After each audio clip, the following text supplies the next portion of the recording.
আজকে যে টপিকটা পড়ছি সেটা হচ্ছে গ্যাস্ট্রুলেশন এবং অর্গানোজেনেসিস। গ্যাস্ট্রুলেশন কথাটার অ্যাকচুয়ালি মিনিং হচ্ছে ব্লাস্টুলা দশায় ইমপ্লান্টেড হওয়ার পর ব্লাস্টুলা স্টেজ থেকে অ্যাকচুয়ালি গ্যাস্ট্রুলেশা মানে গ্যাস্ট্রুলেশন যেটা সেই প্রসেস হচ্ছে ব্লাস্টুলা স্টেজ থেকে গ্যাস্ট্রুলা তৈরি হওয়া এবং তার সাথে সাথে তার পরবর্তী ক্ষেত্রে অর্গানোজেনেসিস, যে ভ্রূণ যখন তৈরি করতে যায় বা এমব্রিও যখন তৈরি করতে যায় তখন বিভিন্ন অঙ্গ সৃষ্টির যে প্রক্রিয়াটা সেই প্রক্রিয়ার সম্পর্কে এখানেতে আমরা অ্যাকচুয়ালি পড়ব।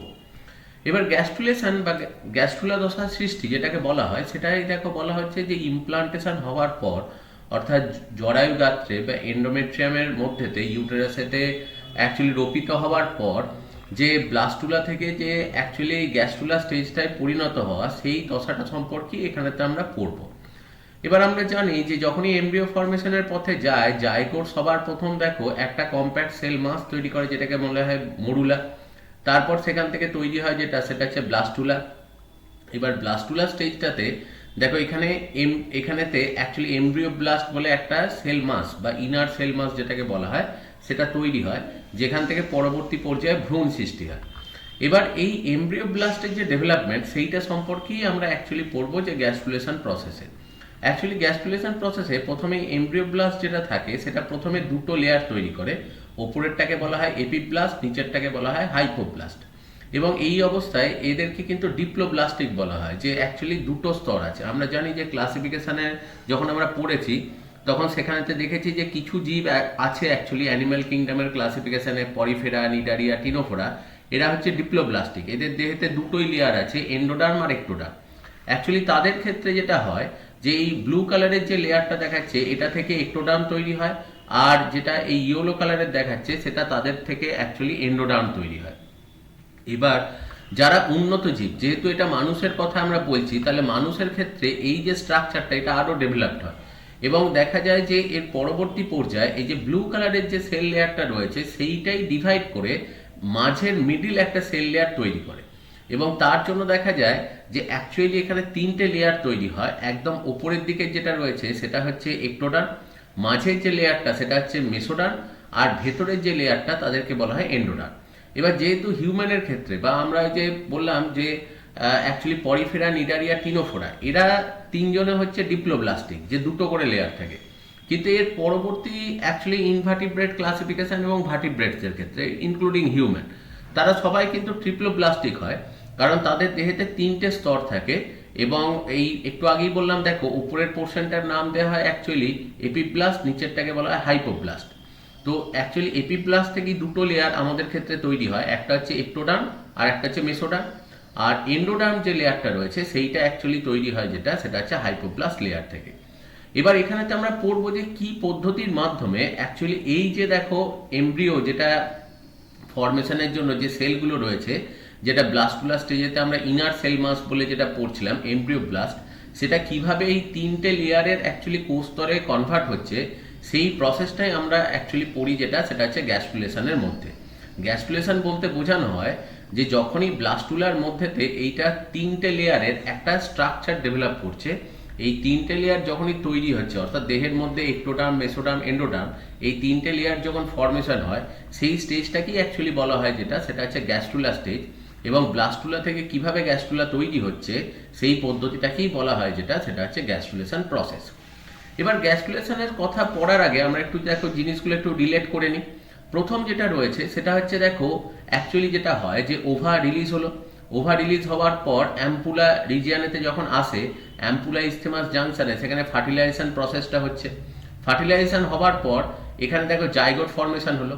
জাইগোট ফর্মেশনের পর দেখো একটা থেকে দুটো, চারটে, আটটা, 16টা, 32টা সেল ফর্ম করে অ্যাকচুয়ালি মরুলা স্টেজ এটা এলো। দেখো তাহলে জাইগোট থেকে দেখো অ্যাকচুয়ালি 4টে, 8টা, 16টা, 32টা করে মরুলা স্টেজ এলো। তারপর ওটা এসে প্রবেশ করছে যেটা সেটা হচ্ছে ইউটেরাসের মধ্যে। ইউটেরাস থেকে ওরা ইউটেরাইন মিল্ক নিয়ে একটা ইউটেরাইন ক্যাভিটি, এই মানে ইউটেরাইন ক্যাভিটির মধ্যে এটা যখন ওপেন হচ্ছে তখনই এটা কিন্তু অ্যাকচুয়ালি দেখো ব্লাস্টুলা স্টেজটাই যাচ্ছে। এবং ব্লাস্টুলা স্টেজের দেখো আগেই আমরা পড়েছিলাম চারপাশেরটাকে বলা হয় যেটা সেটা হচ্ছে ট্রোফোব্লাস্ট, আর এই ভেতরের যে ইনার সেল মাস যেটা এটাকে বলা হয় এমব্রিওব্লাস্ট। এবার এই ট্রোফোব্লাস্ট লেয়ার যেটা সেটা অ্যাকচুয়ালি এক্সট্রা এমব্রিয়নিক মেমব্রেন অর্থাৎ ভ্রূণের চারপাশে ওর জন্য কিছু প্রোটেক্টিভ মেমব্রেন থাকে, সেগুলো তৈরি করতে কাজ করে। আর অন্যদিকে ইনার সেল মাস যেটা রয়েছে সেটা এমব্রিও ফর্মেশনে কাজ করে।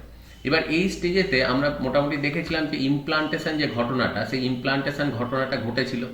এবার মোটামুটি যেটা বলা হয় যে জাইগোট ফর্মেশন অর্থাৎ ফার্টিলাইজেশনের পর থেকে মোটামুটি 4 দিন অ্যাকচুয়ালি মডুলা স্টেজটাতে এটা থাকে, এবং 4 দিনের পর থেকে অ্যাকচুয়ালি ধীরে ধীরে মডুলা থেকে ব্লাস্টুলায় কনভার্ট হয়, এবং 4 দিনের পর থেকে মোটামুটি যেটা ব্লাস্টুলাতে যখন অ্যাকচুয়ালি কনভার্ট হয় তো মোটামুটি 3 দিন মতো সময় লাগে। সেই জন্য ফার্টিলাইজেশনের 7th ডে সেটা কিন্তু অ্যাকচুয়ালি ব্লাস্টুলা স্টেজটাই চলে আসে। এবার 7th ডে থেকে ওটা ইমপ্লান্টেড হতে শুরু করে, এবং ওর ইমপ্লান্টেশনের জন্য সময় লাগে যেটা সেটা হচ্ছে 5 দিন, দেখবে আগে পড়েছি আমরা। তো সেই জন্য মোটামুটি 7th ডে থেকে শুরু করে 12 ডের মধ্যেতে ওর ইমপ্লান্টেশন যেটা সেটা হচ্ছে কমপ্লিট হয়ে যায়, এবং ইমপ্লান্টেশন কমপ্লিট হওয়ার সাথে সাথেই কিন্তু 12 ডেতে ওর প্লাসেন্টা ফর্মেশনও হয়ে যায়। প্লাসেন্টা যেটাকে বলা হয় অমরা, যেটা বাংলায় বলে, সেই প্লাসেন্টা হচ্ছে মায়ের সাথে শিশুর একটা যোগাযোগ যেখান থেকে সে খাবার পাচ্ছে।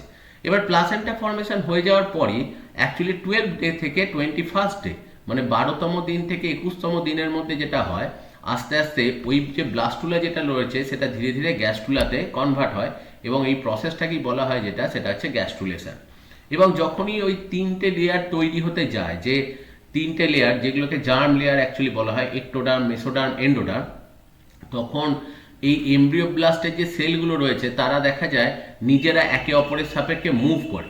তো যখনই এমব্রিওব্লাস্টের সেলগুলো নিজেরা একে অপরের সাপেক্ষে মুভ করতে স্টার্ট করে, তো সেই জিনিসটাকেই বলা হয় মরফোজেনেটিক মুভমেন্ট। ওই পদ্ধতিটাকেই যেটা বলা হচ্ছে সেটা হচ্ছে মরফোজেনেটিক মুভমেন্ট, এবং সেই মুভমেন্টগুলো সম্পর্কেও আমরা আস্তে আস্তে দেখো একটা একটা করে পড়বো। তবে যে ঘটনাগুলোকে আমরা দেখো একটুখানি পড়ছি সেটা হচ্ছে প্রথম যেটা, যখনই ইমপ্লান্টেশন হতে যায় সেই ঘটনাগুলো সম্পর্কে আগে আমরা পড়েছিলাম যে ব্লাস্টুলা স্টেজটা যখন ইমপ্লান্টেড হতে যায় এন্ডোমেট্রিয়ামে, তো ব্লাস্টুলা স্টেজটা ধরো এখানেতে 5th ডেতে ব্লাস্টুলা ফর্মেশন হচ্ছে আস্তে আস্তে।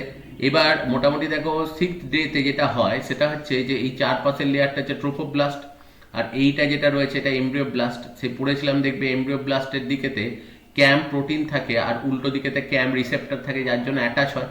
এবার অ্যাটাচমেন্টের পর এইখানে ট্রোপোপ্লাস্ট লেয়ার থেকে সিনসাইটোট্রোপোব্লাস্ট মাল্টিনিউক্লিয়েটেড কিছু অ্যাকচুয়ালি ট্রোপোপ্লাস্ট সেল তৈরি হয় যারা প্রোটিয়েজ এনজাইম তৈরি করে, এবং প্রোটিয়েজ এনজাইম তৈরি করে এই পোর্শনটাকে ডিস্ট্রয় করে দেয়, এবং এই পোর্শনটা ডিস্ট্রয় করে দেওয়ার পর আস্তে আস্তে এই কিন্তু ভেতরের দিকে ঢুকে চলে আসে, এবং ধীরে ধীরে এখানে প্রথম এতে কিছু ব্লাড লস হয়, কিন্তু সেখানেতে এই প্রথম ফাইব্রিনোজেন দিয়ে এই যে ব্লাড যেগুলো লস হচ্ছে সেগুলোকে সমস্ত আটকে দিয়ে ক্লট করে দেওয়া হয়, এবং এমব্রিও যেটা বা এই যে ব্লাস্টুলা স্টেজ যেটা এটা ভেতরের দিকে ঢুকে চলে আসে। এবং এই অবস্থায় ব্লাড ফিল্ড ইনিশিয়াল যে ক্যাভিটিটা তৈরি হয় ওটাকে বলা হয় ডেসিডুয়া, এবং পরে ডেসিডুয়াটা বেশ কিছুটা রিপেয়ার হয়ে একটা ছোট জায়গার মধ্যে ওটা রেস্ট্রিক্টেড অবস্থায় থেকে যায়, তখনই ওই জিনিসটাকে বলা হয় প্লাসেন্টা। এবং প্লাসেন্টা থেকে আস্তে আস্তে নিউট্রিশন নিতে শুরু করে, এবং যখনই প্লাসেন্টা থেকে নিউট্রিশন নিতে শুরু করছে তখনই কিন্তু এই এমব্রিওব্লাস্ট যে লেয়ারটা রয়েছে তার ডেভেলপমেন্ট যেটা সেটা হচ্ছে স্টার্ট হয়। এবার দেখো যখনই এই অ্যাকচুয়ালি ইমপ্লান্টেশন হয়ে গেছে, অর্থাৎ এরপরে ব্লাস্টুলা স্টেজ থেকে গ্যাস্ট্রুলা স্টেজে যাচ্ছে, সবার প্রথম যখনই নিউট্রিশন নিতে স্টার্ট করছে, দেখো নিউট্রিশন আসছে কোথা থেকে, এবার এই সাইড থেকে, আর এই দিকে সেই ইউটেরিন মিল্কটা ছিল এটা আস্তে আস্তে কিন্তু এটার পরিমাণ কমে যাচ্ছে, যার জন্য দেখা যায় যে এই টোটাল যে সেল মাস যেটা রয়েছে, যত দেখো এই দিক থেকে নতুন খাবার ঢুকবে আর এই দিকের খাবারটা শেষ হবে, তাহলে বুঝতেই পারছো এই দিকের ক্যাভিটিটার আকার কিন্তু আস্তে আস্তে ছোট হতে থাকবে, আর এই দিকে নতুন খাবার ঢোকার জন্য দেখো একটা নতুন ক্যাভিটি এখানে কিন্তু তৈরি হচ্ছে, একটা নতুন চেম্বার এখানে তৈরি হয়েছে। এই চেম্বারটাকে অ্যাকচুয়ালি বলা হয় অ্যামনিয়ন, এবং এই অ্যামনিয়ন যেটা রয়েছে এখানে অ্যামনিওটিক ফ্লুইড থাকে, যেটাই কিন্তু চাইল্ডকে নিউট্রিশন দিতে অ্যাকচুয়ালি হেল্প করছে। এবার দেখো যখনই খাবার পায় অ্যাকচুয়ালি এই এমব্রিওব্লাস্ট যে লেয়ারটা ছিল এই লেয়ারটা দেখো দুটো ভাগে ভাগ হয়ে যায়, এবং যখনই দেখো খাবার পেতে শুরু করে এইটা কিন্তু একটা প্লেটের মতো স্ট্রাকচার নিয়ে নেয়, কারণ এখানে দেখো একটা সেল মাস বা এমব্রিয়নিক নব একটা জায়গায় পুঞ্জীভূত হয়ে বেশ কিছু সেল ছিল, যেমন এই যে এখানে দেখাচ্ছে। কিন্তু এখানে দেখো যখনই খাবার পেতে শুরু করেছে দুদিকেই খাবার আছে, আর মাঝে একটা প্লেটের মতো দেখো স্ট্রাকচার বা ডিস্কের মতো একটা স্ট্রাকচার তৈরি করেছে, তো সেই জন্যই এটাকে বলা হয় এমব্রিয়নিক ডিস্ক। আর এরপরই খাবার পাওয়ার সাথে সাথেই এই সেলগুলো কিন্তু একে অপরের সাপেক্ষে মুভ করতে স্টার্ট করে, তো সেই মুভমেন্টটাকেই বলা হয় মরফোজেনেটিক মুভমেন্ট। কারণ মরফো মানে হচ্ছে অ্যাকচুয়ালি স্ট্রাকচার, দেখো এখানেতে এই যে তিনটে প্লেটের মতো গঠনটা তৈরি হলো, এরপরে এইখান থেকে কিন্তু একটোডার্ম থেকে, এন্ডোডার্ম থেকে বা মেসোডার্ম থেকে বিভিন্ন স্ট্রাকচার তৈরি হয়। যেমন খুব কমন হচ্ছে একটোডার্ম থেকে আমাদের যেগুলো তৈরি হয়, আমাদের স্কিন তৈরি হয়, আমাদের নার্ভাস সিস্টেম তৈরি হয়। আমাদের অ্যাকচুয়ালি মেসোডার্ম যেটা, সেখান থেকে ম্যাক্সিমাম জিনিস তৈরি হয়, মাসেল তৈরি হয়, বোনস তৈরি হয়, কার্টিলেজ তৈরি হয়, ব্লাড সার্কুলেশন তৈরি হয়। আর অন্যদিকে এন্ডোডার্ম যেটা থাকে, সেখান থেকে আমাদের ডাইজেস্টিভ ট্র্যাক্টের ভেতরের পোর্শনটা তৈরি হয়, ডাইজেস্টিভ ট্র্যাক্টের ইনার লাইনিং যেটা বলে, এবং ডাইজেস্টিভ যে গ্ল্যান্ডগুলো রয়েছে সেই গ্ল্যান্ডগুলো অ্যাকচুয়ালি এন্ডোডার্ম থেকে তৈরি হয়। তো যেহেতু দেখো এই সেলুলার মুভমেন্টের জন্যই সেলগুলো একদিক থেকে অন্যদিকে মুভ করে করে বিভিন্ন শেপ তৈরি করে বলেই কিন্তু আমাদের বডি স্ট্রাকচার যেগুলো, সেই বডি স্ট্রাকচারগুলো তৈরি হয়। তো ন্যাচারালি দেখা যায় সেই কারণেই এটাকে বলা হয় মরফোজেনেটিক মুভমেন্ট। মরফো মানে হচ্ছে আউটার স্ট্রাকচার, জেনেটিক কথাটা অ্যাকচুয়ালি অর্থ হচ্ছে তৈরি করা, জেনেসিস থেকে এসছে। তো সেই জন্যই এই মুভমেন্টটাকে বলা হয় মরফোজেনেটিক মুভমেন্ট। এবার দেখো ন্যাচারালি যখনই খাবার পেতে শুরু করে, অ্যাকচুয়ালি এমব্রিয়নিক যে যে নব যেটা ছিল, বা এখানে এমব্রিওব্লাস্ট যে সেল লেয়ারটা ছিল, সেটা দুটো টাইপের সেলেতে দেখো ভাগ হয়ে গেছে। একদিকে দেখো এই ভেতরের দিকে যেটা ইয়েলো কালারের সেল যেটা তৈরি করেছে, এইটাকে অ্যাকচুয়ালি বলা হয় যেটা, সেটা হচ্ছে হাইপোপ্লাস্ট।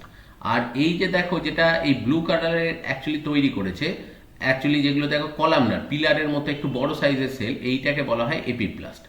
এবার দেখো এই এপিপ্লাস্ট থেকে তৈরি হয় দুটো লেয়ার, একটা হচ্ছে একটোডার্ম আর একটা হচ্ছে মেসোডার্ম, একটু আগেই পড়লাম।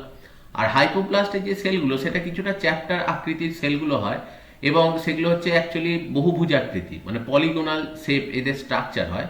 তো এই পোর্শনটা থেকেই তৈরি হয় যেটা, সেটা হচ্ছে অ্যাকচুয়ালি এন্ডোডার্ম। তাহলে এই রকম ভাবেই দেখো এদের ফরমেশনটা হয়। এবার আমরা ফার্দার চেঞ্জেসগুলো একটু একটু করে দেখব।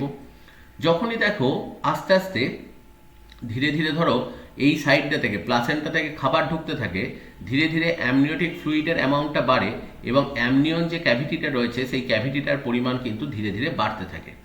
আর অন্যদিকে দেখো এই ধারটা যেটা ছিল, এই ধারটার নাম ছিল দেখো ইয়ক স্যাক, এটাকে বলা হয়। এইটা হচ্ছে এপিপ্লাস্ট লেয়ার, আর সেকেন্ড রয়েছে এইটা হচ্ছে অ্যাকচুয়ালি হাইপোব্লাস্ট লেয়ার। এবার যেটা হয় যে এখানে দেখা যায় যে যখনই দেখো এই অ্যামনিয়ন, এই অ্যামনিওটিক ক্যাভিটিটা তৈরি হয়, এখানে যেটা বলার যে অ্যাকচুয়ালি বাইরের লেয়ারটা যেটা ছিল, সেই বাইরের লেয়ারটাকে দেখে বলা হয় যেটা, সেটা হচ্ছে ট্রোপোব্লাস্ট লেয়ার। এবার ট্রোপোব্লাস্ট লেয়ারটাই কিন্তু ডিভাইড করে অ্যাকচুয়ালি দেখো অ্যামনিওটিক ক্যাভিটির এই বাইরের দিকের কভারিংটা, এটাই কিন্তু সেপারেট হয়ে তৈরি করে। আর অন্যদিকে এইটা যেটা অ্যামনিওটিক ক্যাভিটির এই সাইডটা যেটা, এটা কিন্তু তৈরি করছে যেটা, সেটা হচ্ছে এপিপ্লাস্ট। সেই জন্য অনেক সময় বলা হয় যে অ্যামনিওটিক যে ক্যাভিটিটা রয়েছে, এখানের মধ্যে যে অ্যামনিওটিক ফ্লুইড, যেটার মধ্যে নিউট্রিশন আছে, যেটা প্লাসেন্টা থেকে ঢুকছে, তো তার যে ছাদ, মানে অ্যামনিওটিক ক্যাভিটির যেটা রুফ, এইটাকে ধরে নেওয়া হয় রুফ। এইটা তৈরি হয়, মনে করা হয় যেটা, যে এই রুফটা তৈরি হয় যেটা, সেটা হচ্ছে ট্রোফোপ্লাস্ট লেয়ার থেকে। আর অন্যদিকে দেখো এর যেটা ফ্লোর, অ্যামনিওটিক ক্যাভিটির ফ্লোর বা মেঝে যেটা, সেইটা তৈরি হয় কিন্তু যেটা, সেটা হচ্ছে এপিব্লাস্ট যে লেয়ারটা রয়েছে, সেই এপিব্লাস্ট লেয়ারটা থেকে। এবার পরবর্তী ক্ষেত্রে যে ঘটনাটা অ্যাকচুয়ালি ঘটে, এই যে নিচেতে দেখো হাইপোব্লাস্ট রয়েছে, এবং হাইপোব্লাস্টের দিকেই যেটা রয়েছে সেটা হচ্ছে ব্লাস্টোসিল যেটাকে বলা হতো, যেটাতে ইয়ক স্যাক বা ইউটেরাইন মিল্ক যেটার মধ্যে সঞ্চিত ছিল। এবার প্রথম অবস্থায় যেটা হয় যে, প্রথম দেখো ফার্স্ট এখানে যেটা আমরা পড়বো সেটা হচ্ছে প্রাইমারি ইয়ক স্যাক এবং সেকেন্ডারি ইয়ক স্যাক ফর্মেশন। প্রাইমারি ইয়ক স্যাক বলতে যেটা বোঝানো হয়, সেটা হচ্ছে এই যে এপিব্লাস্ট যে লেয়ারটা থাকে, এই এপিপ্লাস্ট লেয়ারটা সবার ফার্স্টেতে একটু ডিভাইড করে, এবং ডিভাইড করে ধীরে ধীরে সে কিন্তু এই চারপাশে, মানে এই যে দেখো যে ফার্স্টে যেটা আমরা এই যে ইয়ক স্যাক যেটা পড়ছি, সেই ইয়ক স্যাকের চারপাশেতে একটা পাতলা মেমব্রেন তৈরি করে, চারপাশেতে একটা পাতলা মেমব্রেন তৈরি করে অ্যাকচুয়ালি এই যে এমব্রিও যেটা রয়েছে, এমব্রিও নিজের মধ্যেতে এই গোটা ইয়ক স্যাক যেটা রয়েছে সেইটাকে কিন্তু নিজের মধ্যেতে নিয়ে নেয়। এবং যখনই দেখো এ নিজে দুদিক থেকে ডিভাইড হয়ে হয়ে আস্তে আস্তে দেখো চারপাশ থেকে একে ঘিরে ফেলছে। এবং দেখো আগের ছবিটা একটু খেয়াল করলে বুঝতে পারবে, দেখো এইখানে দেখো এইটাই অ্যারো দিয়ে দেখাচ্ছে যে ধীরে ধীরে ডিভাইড করে এটা চারপাশ থেকে ঘিরে ফেলছে। তো যখন দেখা যায় এরকম চারপাশ থেকে এটা ঘিরে ফেলে গোটার খাবার যেটা, সেটাকে চারপাশ থেকে প্রোটেক্ট করে নিচ্ছে, তখনই কিন্তু এটাকে বলছে প্রাইমারি ইয়ক স্যাক। এখানে কিন্তু এই যে কালারটা এখানে ইয়েলো দেখাচ্ছে বলে কেউ যেন ভাববে না যে হাইপোব্লাস্ট সেলটা ডিভাইড করে এটা তৈরি করেছে। অ্যাকচুয়ালি এপিব্লাস্ট সেল যেটা, সেই যেহেতু নিউট্রিশন বেশি পাচ্ছে, কারণ হাইপোব্লাস্ট তো বেশি নিউট্রিশন পাচ্ছে না, কারণ খাবারটা তো এখন ঢুকতে শুরু করেছে এই সাইড দিয়ে। তো সেই জন্য গ্রোথ বেশি সবসময় হয় যার, সেটা হচ্ছে এপিব্লাস্টের। এপিপ্লাস্টেড সেলগুলোই অ্যাকচুয়ালি দেখো ডিভাইড করে করে ধীরে ধীরে যেটা করে সেটা হচ্ছে এই গোটা ইয়ক স্যাক যেটা সেটাকে চারপাশ থেকে ঘিরে ফেলে। যখনই ঘিরে ফেললো তখনই সেই জিনিসটাকে বলা হয় প্রাইমারি ইয়ক স্যাক। এবার দেখো পরবর্তী পর্যায়ে যে ঘটনাটা ঘটে সেটা হচ্ছে এই যে চারপাশেতে দেখো যে ট্রোফোব্লাস্ট লেয়ার যেটা আছে, যেটা অ্যাকচুয়ালি ওকে প্রোটেক্ট করে রাখে, এই ট্রোফোব্লাস্ট লেয়ারটা আস্তে আস্তে আস্তে আস্তে ডিভাইড করে একটা এখানেতে আরও একটা সেল লেয়ার সেখানেতে তৈরি করে। ধরো এখানেতে প্রথম যেটা হলো সেটা হচ্ছে ট্রোফোপ্লাস্ট লেয়ার যেটা সেটা ডিভাইড করে চারপাশেতে অ্যাকচুয়ালি একটা দেখো সেল লেয়ার তৈরি করলো। যখনই এই চারপাশে একটা সেল লেয়ার অ্যাকচুয়ালি ট্রোফোপ্লাস্ট থেকে তৈরি হয়ে ভেতরের দিকে চলে এলো, এইটাকে অ্যাকচুয়ালি বলা হয় যেটা সেটা হচ্ছে এক্সট্রা এমব্রিয়নিক মেসোডার্ম। এই যে চারপাশে যেটা ইয়েলো কালারের যেটা দেখানো হচ্ছে, এই ইয়েলো কালারটাকে অ্যাকচুয়ালি বলা হয় এক্সট্রা এমব্রিয়নিক মেসোডার্ম। এবার এক্সট্রা এমব্রিয়নিক মেসোডার্মটা এরপর যেটা হয় সেটা হচ্ছে যে এই এক্সট্রা এমব্রিয়নিক মেসোডার্মের ভেতরের দিকের কিছু সেল আস্তে আস্তে নষ্ট হতে শুরু হয়। আস্তে আস্তে নষ্ট হওয়ার জন্য দেখা যায় ট্রোফোপ্লাস্ট থেকে এই এক্সট্রা এমব্রিয়নিক মেসোডার্ম যে লেয়ারটা সেটা অ্যাকচুয়ালি সেপারেট হয়ে চলে আসে। যেমন দেখো পরের ছবিটাতেই আমি দেখাচ্ছি যে এটাতে যেটা হয়েছে যে দেখো ট্রোফোপ্লাস্ট যে লেয়ারটা রয়েছে সেখান থেকে এক্সট্রা এমব্রিয়নিক মেসোডার্ম লেয়ারটা অ্যাকচুয়ালি দেখো ভেতরের দিকে সরে চলে এলো। যেই ভেতরের দিকে সরে চলে এলো, এখন দেখো এই যে লেয়ারটা ফরমেশন হলো চারদিকে, দেখো যেটা গোটা এমব্রিও ইয়ক স্যাক সবাইকে চারদিক থেকে ঘিরে রেখেছে, এই লেয়ারটাকে অ্যাকচুয়ালি বলা হয় যেটা সেটা হচ্ছে কোরিয়ন। এবং এই কোরিয়নের ভেতরে যে চেম্বারটা হচ্ছে সেটাই হচ্ছে কোরিয়নিক ক্যাভিটি। এবং কোরিয়নিক ক্যাভিটির মধ্যেই দেখো এমব্রিও সেখানে রয়েছে, আর এই দিকেতে তার অ্যামনিওটিক ফ্লুইড রয়েছে, আর এই দিকেতে ইয়ক স্যাক আছে। এবার একটা জিনিস একটু বলি যে ইয়ক স্যাক সাধারণত পাখির ক্ষেত্রে বা অন্যান্য অ্যানিমেলের ক্ষেত্রে অ্যাকচুয়ালি ইয়ক স্যাক যেটা সেটার মধ্যেতে দেখো কুসুম থলি যেটাকে বলা হয়, তার মধ্যে ভবিষ্যতের জন্য খাদ্য সঞ্চয় থাকে।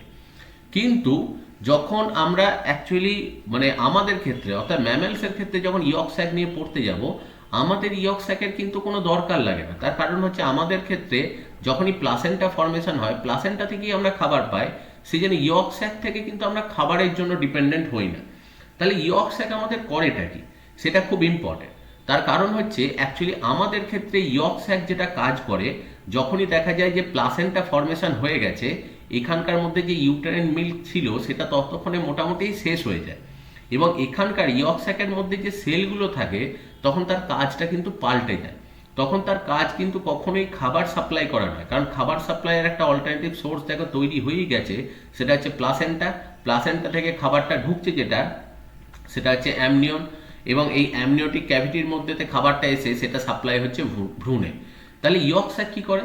ইয়ক স্যাক হচ্ছে আমাদের লাইফের ফার্স্ট হিমোপয়েটিক অর্গ্যান, অর্থাৎ প্রথম আমাদের দেহের মধ্যে গঠন যেখান থেকে আরবিসি প্রোডাকশন হয়। আমাদের কিন্তু ভ্রূণ অবস্থায় কোনো অস্থিই নেই। তাহলে আরবিসি অ্যাকচুয়ালি বোনস কোথায় রয়েছে যে সেখানে বোন ম্যারো থেকে আরবিসি তৈরি হয়, সেই কারণে সবার প্রথম আমাদের এমব্রিয়নিক কন্ডিশনে ফার্স্ট আরবিসি প্রোডাকশন হয় যেটা সেটা হচ্ছে কিন্তু এই ইয়ক স্যাক থেকে। এবার দেখা যায় এর পরবর্তী ক্ষেত্রে আস্তে আস্তে যখন অর্গানোজেনেসিস হয়, ধীরে ধীরে যখন স্ট্রাকচার তৈরি হয়, অ্যাকচুয়ালি ইয়ক স্যাকের পরবর্তী সময় অ্যাকচুয়ালি তৈরি হতে শুরু করে যেটা সেটা হচ্ছে স্প্লিন বা প্লিহা থেকে আরবিসি। তারপর তৈরি হয় লিভার, যকৃৎ থেকে আরবিসি, এবং সর্বশেষ যখন আমাদের একদম ম্যাচুর স্টেজেতে আমরা চলে আসি মায়ের দেহের মধ্যে, যখন বোন ফর্মেশন হয়ে যায় তখন বোন ম্যারো থেকে অ্যাকচুয়ালি আরবিসি প্রোডাকশনটা স্টার্ট হয়। তাহলে আমাদের প্রথম আরবিসি প্রোডাকশন যেটা সেটা হয় ইয়ক স্যাক থেকে, কারণ আরবিসি তৈরি না করতে পারলে মায়ের দেহে থেকে অক্সিজেন যে হিমোগ্লোবিন নিয়ে আসবে সেটা কোথা থেকে পাবো? তাহলে মায়ের দেহেতে প্লাসেন্টায় অক্সিজেন এলেও সেটা তো এমব্রিওর বডিতে ঢুকতে পারবে না। তাহলে সেই জন্য অ্যাকচুয়ালি প্রাইমারি হিমোপয়েটিক অর্গ্যান বা প্রাথমিক হিমোপয়েটিক অর্গ্যান হিসেবে যেটা কাজ করে সেটা হচ্ছে ইয়ক স্যাক, এবং তার কাজ হচ্ছে আরবিসি প্রোডাকশন করে অ্যাকচুয়ালি মায়ের দেহের প্লাসেন্টা থেকে অক্সিজেনগুলোকে নিয়ে আসা। তাহলে দেখো অ্যাকচুয়ালি প্রথম যখন এই এপিব্লাস্ট লেয়ার থেকে অ্যাকচুয়ালি এক্সটেনশন হয়ে যখন এই ইয়ক স্যাকটার চারপাশে কভারিং তৈরি করছে তখন এটাকে বলছে প্রাইমারি ইয়ক স্যাক। এবার এর পরবর্তী পর্যায়ে দেখো এখন যে পরিস্থিতিটা হলো, সব কিছুকে ঘিরে একটা কোরিয়ন বলে মেমব্রেন সেখানে কিন্তু ডেভেলপ করলো। এখন কিন্তু ইয়ক স্যাক যেটা তার বাইরেতে দেখো দুটো কভারিং রয়েছে, একটা হচ্ছে ইয়ক স্যাকের নিজস্ব একটা কভারিং রয়েছে, যে ইয়ক স্যাকের কভারিং যেটা সেটা তৈরি করেছে অ্যাকচুয়ালি এপিপ্লাস্ট লেয়ারটা, প্লাস হচ্ছে তার বাইরেতে আবার একটা কোরিয়ন বলে এক্সট্রা মেমব্রেন দেখো অ্যাড হলো। তো যখন এই ডবল মেমব্রেন কভারিং অ্যাকচুয়ালি ইয়ক স্যাকের মধ্যে পড়ে তখনই সেটাকে বলা হয় সেকেন্ডারি ইয়ক স্যাক। অর্থাৎ এপিব্লাস্ট যখন ফার্স্ট লেয়ারটা তৈরি করলো তখন এটাকে বলা হয় প্রাইমারি ইয়ক স্যাক। যখন এপিব্লাস্টের বাইরেতে আবার একটা কোরিয়ন মেমব্রেন এসে এর সঙ্গে অ্যাড হলো তখন একটা ডবল বা বাই লেয়ার একটা দেখো কভারিং তৈরি হলো, তখন এই ইয়ক স্যাকটাকে অ্যাকচুয়ালি বলছে যেটা সেটা হচ্ছে সেকেন্ডারি ইয়ক স্যাক। এবং ইয়ক স্যাক ন্যাচারালি আমি যেটা বললাম যে ইয়ক স্যাক হচ্ছে অ্যাকচুয়ালি প্রাইমারি হিমোপয়েটিক অর্গান, আমাদের দেহের ক্ষেত্রে প্রথম আরবিসি প্রোডাকশন এখান থেকেই হয়। আর দেখো কোরিয়ন মেমব্রেনটা যখন তৈরি হলো এক্সট্রা এমব্রিয়নিক মেমব্রেন যেটা ছিল বা এক্সট্রা এমব্রিয়নিক মেসোডার্ম থেকে, তখন কিন্তু গোটা ভ্রূণ বা এমব্রিওটাকে অ্যাকচুয়ালি ডবল লেয়ারের মধ্যেতে সে বেঁধে দিল। এবার যখনই প্লাসেন্টা মানে প্লাসেন্টা থেকে খাবার আসছে, তাহলে প্রথম দেখো খাবারগুলো ঢোকার সময় ফার্স্টে কোরিয়ন মেমব্রেনটাকে ক্রস করছে, তারপর দেখো এখানে অ্যামনিয়ন বলে একটা মেমব্রেন রয়েছে, এই অ্যামনিয়ন যে মেমব্রেনটা এটা ক্রস করছে, এই মেমব্রেনটাও কিন্তু তৈরি হচ্ছে ট্রোফোব্লাস্ট থেকে। অ্যামনিয়ন মেমব্রেন ক্রস করে খাবারটা এসে অ্যামনিওটিক ফ্লুইডে মিশছে এবং সেই ফ্লুইড থেকে অ্যাকচুয়ালি এমব্রিও যেটা সে কিন্তু নিজের খাবার যেটা সেটা পাচ্ছে। তাহলে সেইভাবেই দেখো কাজ যেটা সেটা কিন্তু কমপ্লিট হচ্ছে। এবং এই জিনিসটা এই কোরিয়ন যে মেমব্রেনটা মোটামুটি দেখা যায় যে 12 ডে 12তম দিনের মধ্যেতে এটা ডেভেলপ হয়। এবার যদি আমরা মুরগির ডিমের সাথে আমাদের এমব্রিয়নিক কন্ডিশনটাকে একটু আলোচনা করি, দেখবে মুরগির যে ডিম হয় তাহলে মুরগির ডিমের ক্ষেত্রে দেখো একদম বাইরেতে একটা হার্ড সেল থাকে, একটা খোলক থাকে। এবার খোলকটা ছাড়ালেই দেখবে একটা পাতলা পর্দা ভেতরে পাওয়া যায়, সেই পাতলা পর্দাটাই হচ্ছে অ্যাকচুয়ালি কিন্তু কোরিয়ন মেমব্রেন। এবং কোরিয়ন মেমব্রেনের ভেতরেতে এমব্রিয়নিক অবস্থায় যদি দেখা যায় তাহলে দেখা যাবে যে সেখানে মুরগিটা রয়েছে, মুরগিটাকে চারপাশ থেকে প্রোটেক্ট করে একটা পাতলা সেখানে মেমব্রেন আছে এবং যার ভেতরে একটা ফ্লুইড আছে, যে ফ্লুইডটার মধ্যে মুরগির যে লার্ভাটা সে কিন্তু ফ্রিলি গ্রো করতে পারছে। তো এইটাকে অ্যাকচুয়ালি বলা হয় যেটা সেটা হচ্ছে অ্যামনিয়ন। এবং এর ক্ষেত্রে ইয়ক স্যাক যেটা থাকে সেই ইয়ক স্যাকের মধ্যেতেই কিন্তু খাবার স্টোর করা থাকে এবং সেইগুলোকে নিয়ে এরা কিন্তু বাড়ছে। এবং অন্যদিকে দেখা যায় এদের মধ্যেতে আর একটা স্ট্রাকচার ডেভেলপ করে যেটাকে বলা হয় অ্যালান্টয়েস। অ্যালান্টয়েস বলে আর একটা স্ট্রাকচার থাকে, অ্যাকচুয়ালি খাবার পায় এখান থেকে, কিন্তু এক্সেল মেমব্রেনের গায়েতে এই অ্যালান্টয়েসের কাজ হচ্ছে বাইরের পরিবেশ থেকে অক্সিজেন গ্রহণ করা এবং কার্বন ডাইঅক্সাইড বাইরে বার করা, মানে এটা কিছুটা লাংসের মতো কাজ করে। তার সাথে সাথে আরো একটা ফাংশন হচ্ছে এর বডির মধ্যে যা এক্সক্রিয়েটরি প্রোডাক্ট রেচন বস্তু যেটা তৈরি হয়, কারণ খাবার তো পাচ্ছে, সেইগুলোকে কিন্তু এই অ্যালান্টয়েসের মাধ্যমে বাইরে বার করে দেয়। তার মানে অ্যাকচুয়ালি এই যে অ্যালান্টয়েস আর একটা যে মেমব্রেন যেটা বডি থেকে দেখো বেরিয়ে এসে এরকম এক্সটেন্ডেড অবস্থায় এসছে, এর দুটো কাজ, একটা হচ্ছে লাংসের মতো O2 CO2 এক্সচেঞ্জ করে আর কিডনির মতো এক্সক্রিয়েটরি প্রোডাক্ট যেগুলো সেগুলোকে বার করে দেয়। তাহলে অ্যালান্টয়েসটা এদের ক্ষেত্রে যেটা সেটা দেখো অ্যাকচুয়ালি লাংস এবং মানে কিডনির সাবস্টিটিউট হিসেবে কাজ করছে। তো অ্যাকচুয়ালি দেখো যে পাখির ক্ষেত্রে তাহলে চারটে মেমব্রেন এখানে রয়েছে, একটা ফার্স্টে রয়েছে কোরিয়ন, সেকেন্ড যেটা রয়েছে সেটা হচ্ছে অ্যামনিয়ন যেটা মানে এমব্রিওটাকে কভার করে রেখেছে, থার্ড যেটা রয়েছে ইয়ক স্যাক, আর ফোর্থ হচ্ছে অ্যালান্টয়েস। এই চারটে মেমব্রেনই কিন্তু আমরা দেখলাম তৈরি হচ্ছে যেটা সেটা হচ্ছে অ্যাকচুয়ালি ট্রোফোব্লাস্ট যে লেয়ারটা রয়েছে সেটা। আর এমব্রিওব্লাস্ট যেটা রয়েছে সেই এমব্রিওব্লাস্ট থেকেই দেখো ওই যে দুটো লেয়ার রয়েছে, একটা এপিব্লাস্ট একটা হাইপোব্লাস্ট, সেখান থেকেই কিন্তু এমব্রিও যেটা সেটা ফর্মেশনের পথে যাচ্ছে। এবার এর সাথে যদি আমাদের কম্প্যারিজন করা হয় তাহলে দেখা যায় যে এইটা হচ্ছে প্লাসেন্টা। এবার চাইল্ডকে দেখো, চাইল্ডের চারপাশে এই যে দেখো একটা মানে এখানেতে অ্যাকচুয়ালি হালকা পিঙ্ক কালারের একটা দেখো মেমব্রেন দেখাচ্ছে, যেটা এখানে এসে দেখো ভিলির মতো তৈরি করেছে। এই যে পিঙ্ক কালারের যে স্ট্রাকচারটা রয়েছে এই পিঙ্ক কালারের স্ট্রাকচারটাই হচ্ছে অ্যাকচুয়ালি কোরিয়ন। দেখো এটাই দেখাচ্ছে যেটা এটা হচ্ছে কোরিয়ন। এবার কোরিয়নের পর এইটা হচ্ছে কোরিয়নিক ক্যাভিটি যেটা স্কাই কালারের দেখাচ্ছে, এটা হচ্ছে কোরিয়নিক ক্যাভিটি। তার ভেতরেই যেটা রয়েছে সেটা হচ্ছে দেখো অ্যামনিয়ন, এই যে মেমব্রেনটা রয়েছে এটা হচ্ছে অ্যামনিয়ন এবং এর ভেতরেতে এইটাই হচ্ছে দেখো অ্যামনিওটিক ক্যাভিটি এবং এর ভেতরেই অ্যামনিওটিক ফ্লুইড থাকে, যার মধ্যেতেই দেখো এমব্রিও যেটা সেটা হচ্ছে গ্রো করছে। আর এমব্রিওটা গ্রো করার সময় দেখো অ্যাকচুয়ালি এই একটু আগেই দেখলাম অ্যামনিওটিক ক্যাভিটি যেদিকে রয়েছে এদিকেই অ্যাকচুয়ালি এপিব্লাস্ট যে লেয়ারটা সেটা রয়েছে আর নিচের দিকে হাইপোব্লাস্ট লেয়ারটা থাকে। তো এপিব্লাস্ট লেয়ারটা থেকে দেখো বডির বাইরের দিকে স্ট্রাকচারগুলো সমস্ত ডেভেলপ করছে। এবার দেখো এখানেতে এমব্রিওর এই পেটের কাছে নাভির কাছেতে একটা এক্সটেনশন রয়েছে, দেখো একটা মেমব্রেন রয়েছে যেটাকে বলছে ইয়ক স্যাক। ইয়ক স্যাক অ্যাকচুয়ালি যেটা করে আমাদের ক্ষেত্রে সেটা একটু আগেই বললাম যে এটা অন্য পাখির ক্ষেত্রে সেটা খাবার স্টোর করে, কিন্তু আমাদের ক্ষেত্রে যেটা করছে সেটা হচ্ছে আরবিসি প্রোডাকশনের কাজ করে। আর অন্যদিকে আমাদের কিন্তু অ্যালান্টয়েস যেটা সেই অ্যালান্টয়েসটাই অ্যাকচুয়ালি কনভার্টেড হয় যেটা সেটা হচ্ছে আম্বিলিকাল কর্ড, এবং অ্যালান্টয়েসটা আম্বিলিকাল কর্ড সেটা কনভার্ট হয় এবং আম্বিলিকাল কর্ডটা এসে এখানেতে প্রচুর ব্লাড এই কোরিয়নিক যে ভিলিগুলো আছে তার মাঝে মাঝে প্রচুর ব্লাড ভেসেল তৈরি করে। এবং এখানেতে দেখো যে বডির মধ্যেতে যে অক্সিজেন কার্বন ডাইঅক্সাইডের যে এক্সচেঞ্জ, সেটা কিন্তু এই অ্যালান্টয়েস যেটা রয়েছে, অর্থাৎ যেটাকে আমরা আম্বিলিকাল কর্ড বলছি, সেই আম্বিলিকাল কর্ডটার মাধ্যমেই যা এক্সচেঞ্জ হওয়ার সেই এক্সচেঞ্জগুলো হচ্ছে। এবং তার সাথে সাথে বডির মধ্যে যে এক্সক্রিটরি প্রোডাক্টগুলো তৈরি হয়েছে সেইগুলোও কিন্তু আম্বিলিকাল কর্ডের মাধ্যমে এসে মায়ের রক্তেতে মিশে যায় এবং মায়ের কিডনির মাধ্যমে সেটা দেহের বাইরে বেরিয়ে যায়। তাহলে এই যে চারটে যে মেমব্রেন রয়েছে, যেগুলো দেখো ট্রোফোপ্লাস্ট লেয়ার থেকে তৈরি হচ্ছে, যে চারটের মধ্যে কোরিয়ন, অ্যামনিয়ন, অ্যালান্টয়েস যেটা আমাদের ক্ষেত্রে আম্বিলিকাল কর্ড বলা হচ্ছে, এবং ইয়ক স্যাক। তো এই চারটে মেমব্রেনকেই একসাথে বলা হয় যেটা, সেটা হচ্ছে এক্সট্রা এমব্রিয়নিক মেমব্রেন। বেশ, এটা দেখো যে অ্যাকচুয়ালি ভ্রূণের চারপাশের যে প্রোটেক্টিভ কভারিং তৈরি হয়েছে তার সম্পর্কে বলা হলো। এবার চলে আসছি আমরা যে ভ্রূণ যে রিজিয়নটা থেকে তৈরি হচ্ছে, এমব্রিও যে রিজিয়নটা থেকে তৈরি হচ্ছে সেই রিজিয়নটা।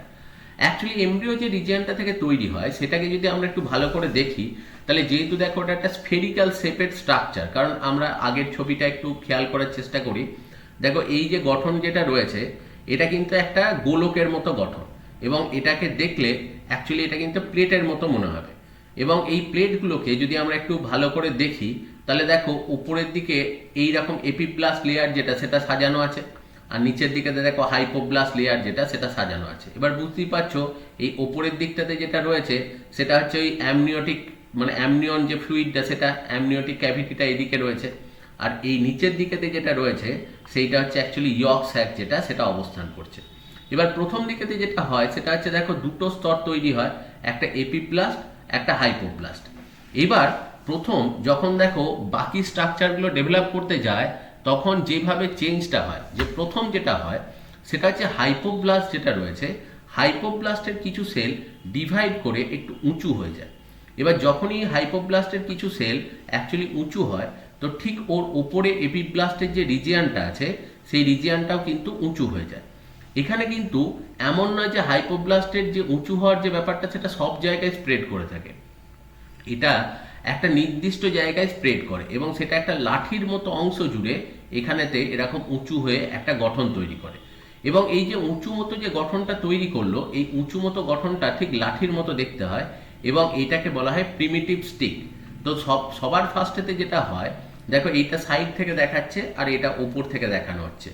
ধরো অ্যাকচুয়ালি দুটো প্লেটের মতো রয়েছে, ওপর থেকে যেটা দেখতে পাচ্ছি সেটা হচ্ছে এপিব্লাস্ট আর নিচেতে হচ্ছে হাইপোব্লাস্ট। এপিব্লাস্টের একটা সাইডেতে লাঠির মতো একটা পোর্শন যেটা রয়েছে সেটা দেখা যায় উঁচু হয়ে যায়, কিন্তু এটা উঁচু হওয়ার পেছনে কারণ যেটা, সেটা হচ্ছে হাইপোব্লাস্ট যেটা, সেই হাইপোব্লাস্টটাই দেখো ডিভাইড করে বেড়ে গিয়ে একটু উঁচু হয়ে যাওয়ার জন্য এপিব্লাস্টটাকে অটোমেটিক্যালি উঁচু করে দিয়েছে। যেমন দেখবে কোনো সময় আমি একটা জিনিস বলি, যে একটা খাটের ওপরেতে গদির ওপরে চাদর পাতা আছে, এবার যদি আমি ধরো গদিটাকে ভাঁজ করে দিই, তাহলে গদিটা কি হবে, উঁচু হয়ে যাবে, তাহলে অটোমেটিক্যালি তার উপরে থাকা চাদরটাও যেটা সেটা উঁচু হয়ে যাবে। এখানেও ঠিক সেই ব্যাপারটা, অ্যাকচুয়ালি সেল ডিভাইড করে উঁচু হয় যেটা, সেটা হচ্ছে হাইপোব্লাস্ট, কিন্তু হাইপোব্লাস্টটা যখন উঁচু হচ্ছে সেটা অ্যাকচুয়ালি ঠেলে এপিব্লাস্টটাকে দেখো কিছুটা তুলে দিচ্ছে। এবার বাইরে থেকে দেখে মনে হচ্ছে এপিব্লাস্টটা বোধহয় উঠে গেল, কিন্তু অ্যাকচুয়ালি এপিব্লাস্টের কিন্তু চেঞ্জ হয়নি। চেঞ্জ যেটা হয়েছে সেটা হচ্ছে হাইপোব্লাস্টটাই অ্যাকচুয়ালি বেড়ে গিয়ে এপিব্লাস্টটাকে একটা লাঠির মতো অংশ, গোটা এপিব্লাস্টটা কিন্তু ওঠেনি, লাঠির মতো একটা অংশ জুড়ে সেখানেতে কিন্তু এই স্ট্রাকচার তৈরি করেছে। তো এই যে গঠনটা যেটা অ্যাকচুয়ালি তৈরি করেছে এটাকেই বলা হয় প্রিমিটিভ স্টিক।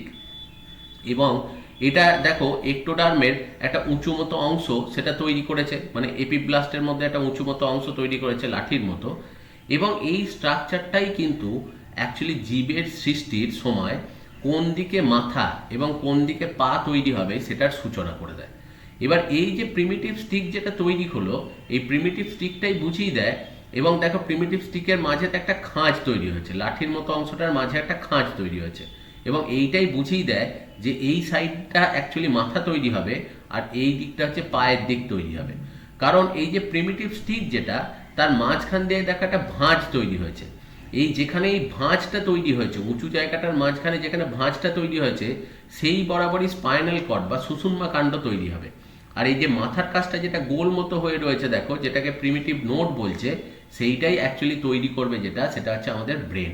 তো সবার ফার্স্টেতে দেখো নার্ভাস সিস্টেম তৈরি হওয়ার জন্য অ্যাকচুয়ালি প্রথম যেটা হলো যে এইখানের অ্যাকচুয়ালি একটা অংশের যেটা নিচেকার হাইপোব্লাস্ট সেটা উঁচু হয়ে গেল, তার জন্য এপিপ্লাস যে রিজিয়ানটা, ব্লু কালারের যে রিজিয়ানটা, তারও একটা উঁচু মতো লাঠির মতো অংশ দেখা যাচ্ছে, যে অংশটাকে অ্যাকচুয়ালি আমরা বলছি প্রিমিটিভ স্টিক। এবং প্রিমিটিভ স্টিক তৈরি হলেই দেখো এমব্রিওর মাথাটা কোন দিকে হবে, পাটা কোন দিকে হবে, ডান দিক কোন দিকে হবে, বাঁ দিক কোন দিকে হবে, সেটা কিন্তু পুরোপুরি বোঝা যাবে। এইবার দেখো আস্তে আস্তে, কারণ যখনই তৈরি হচ্ছে দেখো বোঝা যাচ্ছে এদিকটা মাথা তৈরি হবে, এদিকটা পা তৈরি হবে, এদিকটা ডান দিক হবে, এদিকটা বাঁ দিক হবে। এবার সেই অনুযায়ী এবার এদের ডেভেলপমেন্ট স্টার্ট হয়। এবার এখানে দেখো যে প্রিমিটিভ স্টিকের ঠিক মাঝখান দিয়ে একটা এই যে খাঁজ মতো তৈরি হচ্ছে, সেইটাই কিন্তু দেখো এই ওপরটা মাথা আর নিচেটা স্পাইনাল কর্ড যেটা, সেটা গঠন হয়। এবার এই গঠনটা পাওয়ার পরেই ঠিক পরেই দেখা যায় যেটা হয় যে অ্যাকচুয়ালি দেখো এখন যে অবস্থাটা রয়েছে, এপিপ্লাস্ট লেয়ারটা এরকম উঁচু হয়ে ঢুকে গেছে, মানে একটু দেখো উঁচু হয়ে আছে। আর হাইপোপ্লাস্ট যেটা, সেটা দেখো ঠেলে এপিপ্লাস্টটাকে লাঠির মতো তুলে রেখে দিয়েছে। যেমন দেখবে টেন্ট তৈরির সময় বাঁশ দিয়ে যেমন ঠেলে দেখবে পর্দাটাকে উপরের দিকে তুলে রাখা হয় টেন্টের ক্ষেত্রে। এবার ন্যাচারালি দেখো এই সাইডগুলো কিন্তু একটা গ্যাপ তৈরি হয়েছে। এবার এই গ্যাপগুলো অ্যাকচুয়ালি সেল দিয়ে ফিল হবে, কিন্তু সেই সেলগুলো সব তৈরি হবে কিন্তু এই এপিব্লাস্ট লেয়ার থেকে। এই ফাঁপা জায়গাটাকে ফিল আপ করার জন্য এপিব্লাস্ট লেয়ার যেটা, সেটা কনস্ট্যান্টলি ডিভাইড করে এই মাঝের গ্যাপগুলোকে ফিল আপ করতে শুরু করে। আর যখনই এরা কনস্ট্যান্টলি ডিভাইড করে নিচের গ্যাপগুলোকে ফিল আপ করতে শুরু করে, তখনই দেখা যায় তিনটে সেল লেয়ার তৈরি হয়ে যায়। উপরের যেটা তৈরি হয় সেটার নাম হচ্ছে অ্যাকচুয়ালি দেখো একটোডার্ম, মাঝের যে সেলগুলো তৈরি হলো সেটা হচ্ছে মেসোডার্ম, আর ভেতরের দিকে যে লেয়ারটা তৈরি হলো সেটার নাম হচ্ছে এন্ডোডার্ম। তাহলে বুঝতে পারছো এপিপ্লাস লেয়ার থেকেই দুটো অংশ তৈরি হয়, একটা হচ্ছে একটোডার্ম, একটা হচ্ছে মেসোডার্ম। আর ভেতরে হাইপোপ্লাস থেকে যেটা তৈরি হয় সেটা হচ্ছে শুধুমাত্র এন্ডোডার্ম, যে লেয়ারটা রয়েছে সেই এন্ডোডার্ম লেয়ারটা এখানে তৈরি হয়। এবার দেখো এখানেতে এই যে যখন এই রকম যে প্লেটের মতো যে স্ট্রাকচারটা তৈরি হচ্ছে, অর্থাৎ এপিপ্লাস্ট হাইপোপ্লাস্ট দিয়ে যে প্লেটের মতো যে গঠনটা তৈরি হয়, সেইটাকেই অ্যাকচুয়ালি বলে যেটা, সেটা হচ্ছে প্রোকডাল প্লেট। ঠিক আছে, এই যে প্লেটের মতো স্ট্রাকচার। এবং দেখো সেটা এই প্রোকডাল প্লেটের মধ্যে যে প্রিমিটিভ স্টিক যেটা তৈরি হওয়া, সেটা কিন্তু পুরোটাই যেটা হয় সেটা হচ্ছে এন্ডোডার্মের অ্যাকচুয়ালি, মানে এই যে হাইপোপ্লাস্ট যেটা, সেই হাইপোপ্লাস্টের এই যে গঠনগত যে পরিবর্তন হচ্ছে, সেই গঠনগত পরিবর্তনের জন্যই এই স্ট্রাকচারটা অ্যাকচুয়ালি ডেভেলপ করছে। এবং প্রিমিটিভ স্টিক যেটা তৈরি হচ্ছে, এই যে খাঁজের মতো যে স্ট্রাকচারটা, সেই খাঁজের মতো স্ট্রাকচারটার মাথাটা কিন্তু দেখো হেড তৈরি করবে, আর নিচের দিকটা যেটা সেটা স্পাইনাল কর্ড তৈরি করবে। এইখান থেকে কিভাবে স্পাইনাল কর্ড তৈরি হয় সেটা সম্পর্কেও দেখো এক্ষুনি আমরা দেখবো যে কিভাবে সেই গঠন যেটা সেটা তৈরি হচ্ছে। এবার যখন এই খাঁজটা তৈরি হতে থাকে, যদি আমরা এটা ক্রস সেকশন করে সাইড থেকে দেখি, তাহলে দেখা যায় যে প্রথম দিকেতে যেটা হয়, ধরো এটা হচ্ছে আমাদের এমব্রিওনিক কন্ডিশনে নোটোকর্ড তৈরি। অ্যাকচুয়ালি এটা এমব্রিও অবস্থাটা দেখাচ্ছে, দেখি বুঝতে পারছো যে এই দিকটা হচ্ছে যেটা, এটা হচ্ছে অ্যামনিওটিক ক্যাভিটি, এই দিকটা হচ্ছে ইয়ক স্যাক। এবং এখানেতে দেখো এইটা হচ্ছে এপিপ্লাস্ট, আর এই নিচে হচ্ছে হাইপোপ্লাস্ট। এবার এইখানেতে দেখো এই জায়গা থেকে আমাদের নোটোকর্ড যেটা, সেটা তৈরি হয়। নোটোকর্ড মানে হচ্ছে যেখান থেকে পরবর্তী ক্ষেত্রে ভার্টিব্রাল কলাম বা মেরুদণ্ড তৈরি হবে। এবার সবার ফার্স্টে যেটা হয় দেখো, এই যে এখানেতে একটা উঁচু মতো দেখো গঠন তৈরি করলো, যেটাকে আমরা একটু আগেই বললাম দেখো যে প্রিমিটিভ স্টিক সেখানে তৈরি হচ্ছে। সবার ফার্স্টেতে দেখো ওই অংশটা একটা ভাঁজ তৈরি করে, মানে সাইডের পোর্শনগুলোর গ্রোথটা বেশি হয়, তার জন্য একটা ভাঁজ মতো তৈরি করছে। তার মানে একটোডার্ম যেটা, সেটা দেখো উপরের দিকে একটা ভাঁজ মতো তৈরি করলো। এরপর এই মাথার দিকগুলো ক্রমাগত সেল ডিভিশনের জন্য পরস্পরের কাছে এগিয়ে আসতে শুরু করে, এবং আস্তে আস্তে যেটা দেখা যায় এই ফোল্ডিংটা কিন্তু দেখো আরো ভাঁজের মতো তৈরি করছে। এই যে যেমন স্ট্রাকচার দেখাচ্ছে, একটা ফাঁপা গঠন। এবং একটা সময় দেখা যায় যেটা হয়, এই মাথাগুলো পরস্পরের সাথে জুড়ে যায়, এবং জুড়ে গিয়ে এটা কন্টিনিউ হয়ে যায়।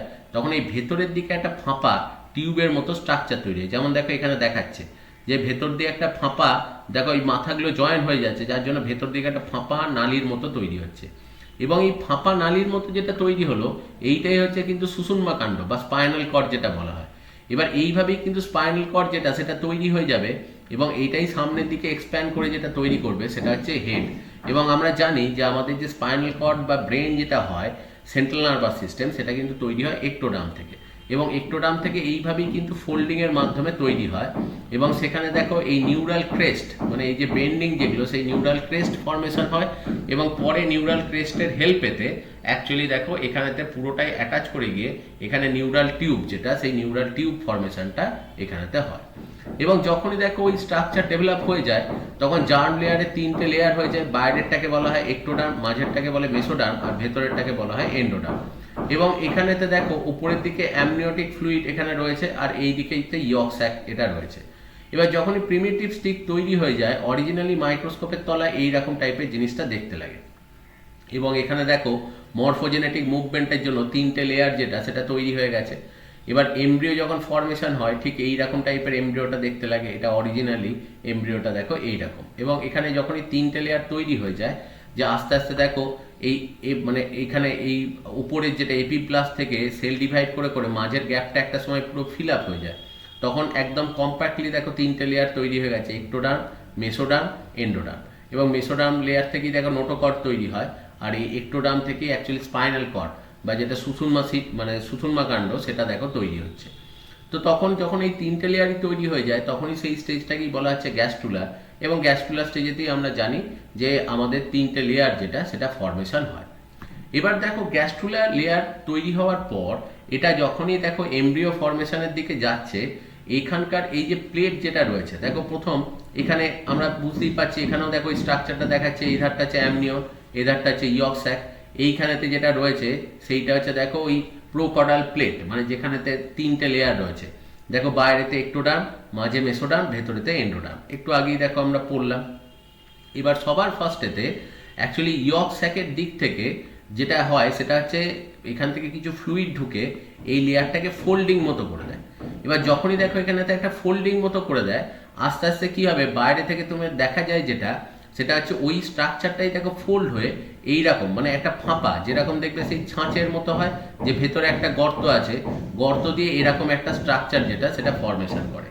এবং যখনই এটা ফর্মেশন করে তখনই দেখো আলটিমেটলি নাভির কাছেতে এই ইয়ক স্যাকটা ভ্রূণের আটকে থাকে, আর ভ্রূণের যাবতীয় যা কিছু ডেভেলপমেন্ট বা তার যে স্ট্রাকচার ফর্মেশন সেগুলো এইভাবেই কিন্তু তৈরি হয়। তার মানে দেখো ভেতরের দিকটা ফোল্ডিং হয়ে গিয়ে এইরকম একটা ক্যাভিটি তৈরি করে দিচ্ছে। এবং যার জন্য দেখা যাচ্ছে যখন এখানেতে ভ্রূণটা বা এমব্রিওটা ডেভেলপ হচ্ছে, এই ফোল্ডিংটা হওয়ার জন্য দেহের বাইরের দিকটাতে চলে যাচ্ছে সব এক্টোডার্ম, মাঝেতে চলে আসছে যেটা সেটা হচ্ছে মেসোডার্ম, আর ডাইজেস্টিভ ট্র্যাক্টকে ঘিরে অ্যাকচুয়ালি থেকে যাচ্ছে যেটা সেটা হচ্ছে এন্ডোডার্ম।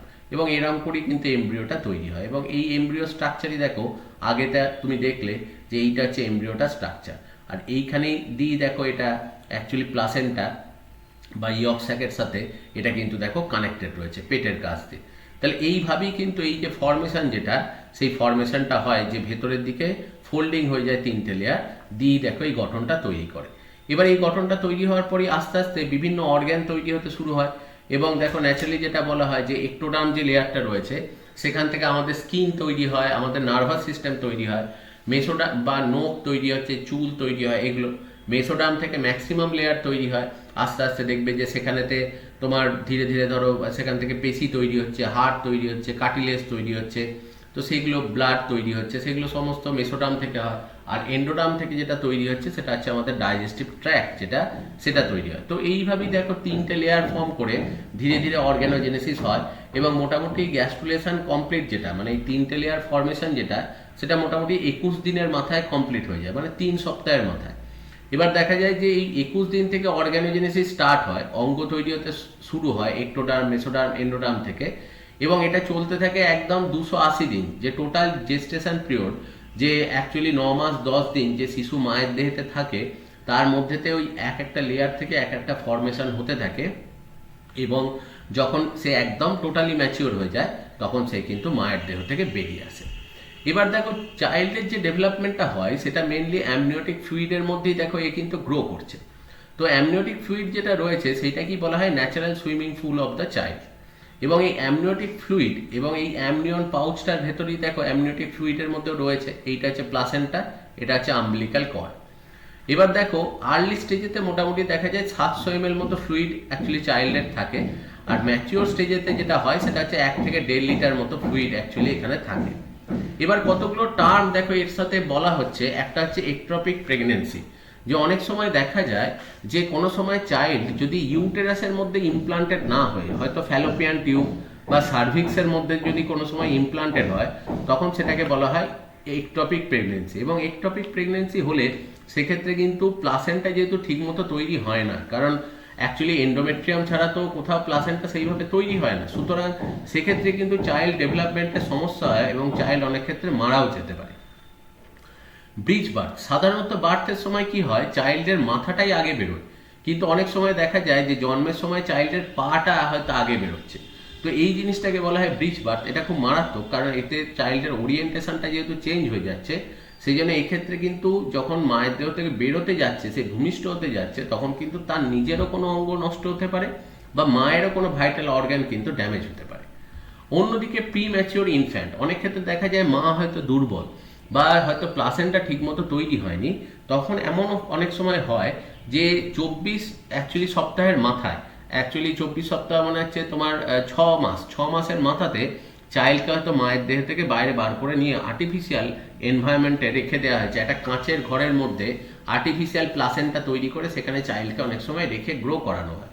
এবং এক্ষেত্রে অবশ্যই সেটা খুব একটা ডেঞ্জার পিরিয়ড, কারণ সেই টাইমে যেহেতু সে একটা আর্টিফিশিয়াল এনভায়রনমেন্টে রয়েছে, তার সার্ভাইবিলিটিটার যথেষ্ট রিস্কে থাকে।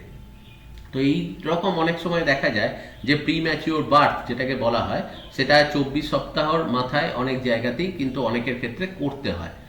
আরেকটা হচ্ছে মর্নিং সিকনেস, যখনই মায়ের দেহেতে চাইল্ড ডেভেলপ করে, তখন তার বডির হরমোনাল সিস্টেমটা চেঞ্জ হয়ে যায়। কারণ নর্মালি অ্যাকচুয়ালি মায়ের বডির মধ্যে যেটা থাকে LH, FSH, ইস্ট্রোজেন, এই হরমোনগুলো বেশি থাকে, কিন্তু কোনো কোনো যখনই চাইল্ড ডেভেলপ করে তখন দেখা যায় যে এই হরমোনগুলোর পার্সেন্টেজ বডির মধ্যে কমে যায়। অন্যদিকে দেখা যায় যে সেখানে প্রোজেস্টেরন হরমোন বা হিউম্যান কোরিয়নিক গোনাডোট্রপিন হরমোনের পরিমাণ বেড়ে যায়। তো তখন দেখা যায় মায়ের দেহেতে সকালবেলা উঠে ওই হরমোনাল চেঞ্জের জন্য একটু শরীরটা একটু অসুস্থ মতো লাগে, তো বা একটু দুর্বল লাগে, সেই ঘটনাটাকেই বলা হয় যেটা, সেটা হচ্ছে মর্নিং সিকনেস। এবার দেখো প্লাসেন্টা, যেটা আমরা জানি যে প্লাসেন্টা হচ্ছে মায়ের সাথে চাইল্ডের অ্যাকচুয়ালি যোগাযোগ, এবং সেখানে দেখো এই যে এখানেতে এক কোরিয়ন ভিলি, যেটা সেই কোরিয়ন ভিলি মায়ের ব্লাড, এইদিকে হচ্ছে মায়ের ব্লাড আর এইদিকে চাইল্ডের ব্লাডকে আলাদা করে রাখে, এবং আম্বিলিক্যাল কর্ড দিয়ে যে ব্লাড ভেসেল আসছে তারা এসে দেখো এখানে একটা নেটওয়ার্ক ফরমেশন করে, এটা আমরা আগেও পড়েছি। এবার অ্যাকচুয়ালি মায়ের থেকে দেখো কিছু আর্টারি আর ভেন, তারা এসে কিন্তু এই সবসময় এই প্লাসেন্টার যে ব্লাড ফিল্ড যে ক্যাভিটি আছে সেখানকার রক্তটাকে ক্রমাগত এক্সচেঞ্জ বা পাল্টে পাল্টে দিয়ে যাচ্ছে, এবং সেই রক্তের মধ্যে যে অক্সিজেন আছে সেগুলো চাইল্ড গ্রহণ করছে, এবং উল্টো দিকে দেখো কার্বন ডাইঅক্সাইড বা এক্সক্রেটেড প্রোডাক্টগুলোকে এখানেতে রিলিজ করে দিচ্ছে। এবার দেখো এখানেতে এই যে কোরিয়ন যে মেমব্রেনটা, সেটা ব্লাড ভেসেলে, চাইল্ডের ব্লাড ভেসেলের বাইরে দিয়ে দেখো একটা ভিলির মতো স্ট্রাকচার তৈরি করছে, যে এখানে ব্লাড ভেসেলগুলোর বাইরেটা দেখলেই বুঝতে পারবে একটা হালকা কালারের একটা দেখো কভারিং মতো রয়েছে। তো ওইটাই হচ্ছে কোরিয়নিক ভিলি, যে কোরিয়ন মেমব্রেনটাই ভিলির মতো ফর্ম করে ওখানে দেখো এক্সচেঞ্জে সাহায্য করছে, এবং মায়ের ব্লাডের সাথে চাইল্ডের ব্লাডকে মিশতে দিচ্ছে না। তো এই কোরিয়নিক ভিলি, এই স্ট্রাকচারটা সবসময় মায়ের থেকে চাইল্ডের ব্লাডকে আলাদা করে রেখে দেয়, এবং এই কোরিয়নিক ভিলি নষ্ট হলেই অনেক সময় যেটা হয়, মায়ের সাথে চাইল্ডের ব্লাড মিশে যায়, এবং দুজনকার ব্লাড গ্রুপ যদি সমান না হয়, অনেক সময় আমরা পড়েছি দেখবে মায়ের ব্লাড গ্রুপ হয়তো RH নেগেটিভ, চাইল্ডের ব্লাড গ্রুপ RH পজিটিভ, তখন মায়ের দেহ অ্যান্টিবডি তৈরি করে চাইল্ডের বডিকে নষ্ট করে দিতে পারে, এবং সেক্ষেত্রে ওটাকে বলে এরিথ্রোব্লাস্টোসিস ফিটালিস। এটা তখনই হবে যদি কোরিয়নিক ভিলিটা নষ্ট হয়। যদি কোরিয়নিক ভিলি নষ্ট না হয় তাহলে এই ধরনের ইস্যু আসার কোনো সম্ভাবনাই নেই। এবার সেকেন্ড হচ্ছে আম্বিলিক্যাল কর্ড। আম্বিলিক্যাল কর্ডেতে আমরা আগেই দেখবে পড়েছি যে আম্বিলিক্যাল কর্ডে দুটো আর্টারি থাকে আর একটা ভেন থাকে। এটা খুব ভালো করে কিন্তু মনে রাখতে হবে যে আম্বিলিক্যাল কর্ডের মধ্যেতে সবসময় যেটা হয় সেটা হচ্ছে এখানে দুটো আর্টারি থাকে, আর কিন্তু সেখানেতে একটা ভেন অ্যাকচুয়ালি সেখানেতে রয়েছে। এটা কিন্তু খুব ভালো করে খেয়াল রাখতে হবে, কারণ এটা প্রায় শর্ট কোশ্চেনেতে দেয়। এবার অ্যাকচুয়ালি প্লাসেন্টার মধ্যে ফিটাল যে প্লাসেন্টা মানে ফিটাসের যে পার্ট, সেটা হচ্ছে দেখো সেখানেতে মানে যে পার্টগুলো চাইল্ডের প্লাসেন্টার মধ্যে, সেটা হচ্ছে প্রথম যেটা, সেটা হচ্ছে আম্বিলিক্যাল কর্ড, এবং সেখান থেকে যে ব্লাড ভেসেল অর্থাৎ দুটো আর্টারি একটা ভেন, সেটা অ্যাকচুয়ালি চাইল্ডের পার্ট, এবং তার সাথে সাথে কোরিয়নিক ভিলি যেটা, এটাও অ্যাকচুয়ালি কিন্তু ফিটাস প্লাসেন্টার পার্ট। এবার দেখো ডেসিডুয়া, এটা আমরা আগেই পড়েছি যে অ্যাকচুয়ালি কি হয় যে আমাদের প্লাসেন্টা ফর্মেশনের আগে সবার প্রথম ডেসিডুয়া ফর্মেশন হয়, তারপর সেটা কনভার্ট হয় যেটা, সেটা হচ্ছে প্লাসেন্টাতে। সেই জন্য আমাদেরকে অ্যাকচুয়ালি বলা হয় ডেসিডুয়েট। এবং যাদের ডেসিডুয়া প্লাসেন্টা ফর্মেশন হয়ে অ্যাকচুয়ালি প্লাসেন্টা তৈরি হয়, সেইটাই হচ্ছে ট্রু টাইপ প্লাসেন্টা, মানে আদর্শ প্লাসেন্টা ওটাকেই বলা হয়, এবং সব থেকে এফিসিয়েন্ট অ্যাকচুয়ালি প্লাসেন্টা। আমাদের যে প্লাসেন্টা ফর্মেশন হয় সেটাকে অনেক সময় বলা হয় মেটাডিসকয়েডাল প্লাসেন্টা। তার মেটা কথাটার অর্থ হচ্ছে মাঝামাঝি। যেহেতু মায়ের দেহ এবং শিশুর দেহের ঠিক মাঝামাঝি জায়গায় প্লাসেন্টাটা তৈরি হয়, এবং এটা একটা ডিস্ক লাইক বা প্লেটের মতো দেখতে একটা গঠন, সেই জন্য এই প্লাসেন্টাটাকে বলা হয় মেটাডিসকয়েডাল প্লাসেন্টা। এবং দেখো এই প্লাসেন্টাটা মেনলি অ্যালান্টয়েজ আর কোরিয়ন, মানে এখানে দেখো এই যে কোরিয়ন পর্দা আর অ্যালান্টয়েজ মানে আমরা বললাম একটু আগেই দেখো পড়লাম যে আম্বিলিক্যাল কর্ডটাই হচ্ছে অ্যালান্টয়েজ মেমব্রেন, যেটা আমাদের ক্ষেত্রে অ্যালান্টয়েজের বদলে ওটাকে আম্বিলিক্যাল কর্ড বলা হয়। তো যেহেতু এই দুটোর সমন্বয়ে আমাদের দেখো ফিটাল প্লাসেন্টাটা তৈরি হয়, সেই জন্য অনেক সময় আমাদের প্লাসেন্টাকে বলা হয় অ্যালান্টোকোরিয়নিক প্লাসেন্টা। আর অন্যদিকে দেখো এই মানে শিশুর দেহের থেকে যে প্লাসেন্টাটা যেটা তৈরি হয়েছে, এখানে যে আম্বিলিক্যাল কর্ড থেকে যে ব্লাড ভেসেলগুলো এসছে বা কোরিয়নিক ভিলি যেটা, সেটা মায়ের দেহের দেখা একটা ব্লাড ফিল্ড ক্যাভিটির মধ্যেতে সেটা এসে উন্মুক্ত হয়েছে। তো সেই কারণে এটাকে অনেক সময় বলা হয় হিমোকোরিয়াল প্লাসেন্টা। অ্যাকচুয়ালি এখানে হ্যামারেজ কথাটা থেকে এসছে যে ব্লাড ফিল্ড ক্যাভিটির মধ্যে কোরিয়ন মেমব্রেনটা একটা ভিলির মতো স্ট্রাকচার তৈরি করে এই প্লাসেন্টাটা তৈরি করছে, সেই জন্য এটাকে বলা হয় হিমোকোরিয়াল প্লাসেন্টা। এবং অ্যাকচুয়ালি আমাদের যেহেতু ডেসিডুয়া থাকে সেই জন্য আমাদেরকে অ্যাকচুয়ালি বলা হয় ডেসিডুয়েট। আর মায়ের দেহের পার্ট প্লাসেন্টার মধ্যে যেটা থাকে সেটা হচ্ছে প্রচুর আর্টারি এবং ভেন, এবং তার সাথে সাথে ব্লাড ফিল্ড একটা ক্যাভিটি, রক্তপূর্ণ একটা প্রকোষ্ঠ, যেটাকে আমরা অ্যাকচুয়ালি দেখো হিমোকোরিয়াল রিজিয়ান বলা হয় সেই পার্টটা। তো সেই জন্য দেখা যায় যে আমাদের প্লাসেন্টার আলাদা আলাদা নাম দেওয়া হয়, যেমন ট্রু প্লাসেন্টা, আদর্শ প্লাসেন্টা, মেটাডিসকয়েডাল প্লাসেন্টা, অ্যালান্টোকোরিয়নিক প্লাসেন্টা বা হিমোকোরিয়াল প্লাসেন্টা, এবং প্রত্যেকটা নামের পেছনে একটা করে লজিক আছে, সেটা আমরা দেখো এক্ষুনি পড়লাম। এবার অন্যদিকে যেটা চলে আসছি সেটা হচ্ছে প্লাসেন্টার কাজ। প্লাসেন্টার কাজ হচ্ছে চাইল্ডকে নিউট্রিশন সাপ্লাই করা, সেকেন্ড হচ্ছে বিভিন্ন খাবার স্টোর করা এবং বিভিন্ন রকম মেটাবলিক রিয়াকশানে অ্যাকচুয়ালি কাজ করা, কারণ বিভিন্ন রকম কার্বোহাইড্রেট, প্রোটিন, ফ্যাট সেগুলোকে ভাঙা, তৈরি করা, সেগুলো চাইল্ডকে সাপ্লাই করা, এই সব কাজগুলো হয়। গ্যাসিয়াস এক্সচেঞ্জ, কারণ সেই সময় চাইল্ডের লাংস কাজ করে না, সুতরাং O2CO2 এক্সচেঞ্জ যেটা সেটা মায়ের লাংসের থ্রু দিয়েই হয়, সেটাতে কাজ করে। অন্যদিকে এক্সক্রিশন, চাইল্ডের বডির মধ্যে যে এক্সক্রিটেড প্রোডাক্ট তৈরি হচ্ছে সেটাকে অ্যাকচুয়ালি মানে বডির বাইরে বার করে, এবং তার সাথে সাথে হরমোন সিক্রেট করে, এই কাজটাও কিন্তু এরা অ্যাকচুয়ালি করে। এবং ডিজিজ প্রিভেনশন, প্লাসেন্টা থ্রু দিয়ে মায়ের দেহে থেকে শিশুর দেহেতে IgG, ইমিউনোগ্লোবিউলিন জি, সেটা যায় এবং সেটা কিন্তু চাইল্ডকে ডিজিজ থেকে আটকায়। এবার এখানে আরেকটা জিনিস একটু খেয়াল করে দেখো যে অ্যাকচুয়ালি এইটা হচ্ছে এমব্রিও, এইটা হচ্ছে দেখো তার চারপাশে অ্যামনিওটিক ফ্লুইড। এবার এখানেতে ইউটেরাসের যে এন্ডোমেট্রিয়াম, সেই এন্ডোমেট্রিয়ামটা কিন্তু দেখো এমব্রিওকে চারপাশ থেকে ঘিরে অ্যাকচুয়ালি অবস্থান করে এই এন্ডোমেট্রিয়ামটা। এবার এই যে এন্ডোমেট্রিয়ামের দেখো এই যে যেটা হালকা ব্লু কালারের একটা গোটা কভারিং দেখো চারপাশ থেকে ঘিরে অ্যাকচুয়ালি এমব্রিওটাকে ঘিরে রেখেছে। তো এই এন্ডোমেট্রিয়ামের যে লেয়ারটা রয়েছে সেইটার দেখো কতগুলো অংশ বলা হয়। একটা হচ্ছে প্রথম যেটা, সেটা হচ্ছে ডেসিডুয়া বেসালিস, হচ্ছে এন্ডোমেট্রিয়ামের যে অংশটা দেখো প্লাসেন্টাটা তৈরি হয়েছে সেই পোর্শনটাকে বলা হয় ডেসিডুয়া বেসালিস। যে অংশটা দেখো অ্যাকচুয়ালি ওই গোটা অ্যামনিওটিক ফ্লুইডটাকে চারপাশ থেকে একটা এক্সট্রা কভারিং দিয়ে রেখেছে, এই যে জাস্ট এমব্রিওটার চারপাশ দিয়ে দেখো যেটা রয়েছে, এটাকে বলা হচ্ছে ডেসিডুয়া ক্যাপসুলারিস। আর অন্যদিকে ইউটেরাসের যে সাইডেতে প্লাসেন্টা ফর্মেশন হয়নি বা যে সাইডেতে অ্যাকচুয়ালি এমব্রিও ইমপ্লান্টেড হয়নি, সেই রিজিয়ানটাকে বলা হয় যেটা, সেটা হচ্ছে ডেসিডুয়া প্যারাইটালিস। তো এই তিনটে লেয়ারকে অ্যাকচুয়ালি একটু মনে রাখতে হবে।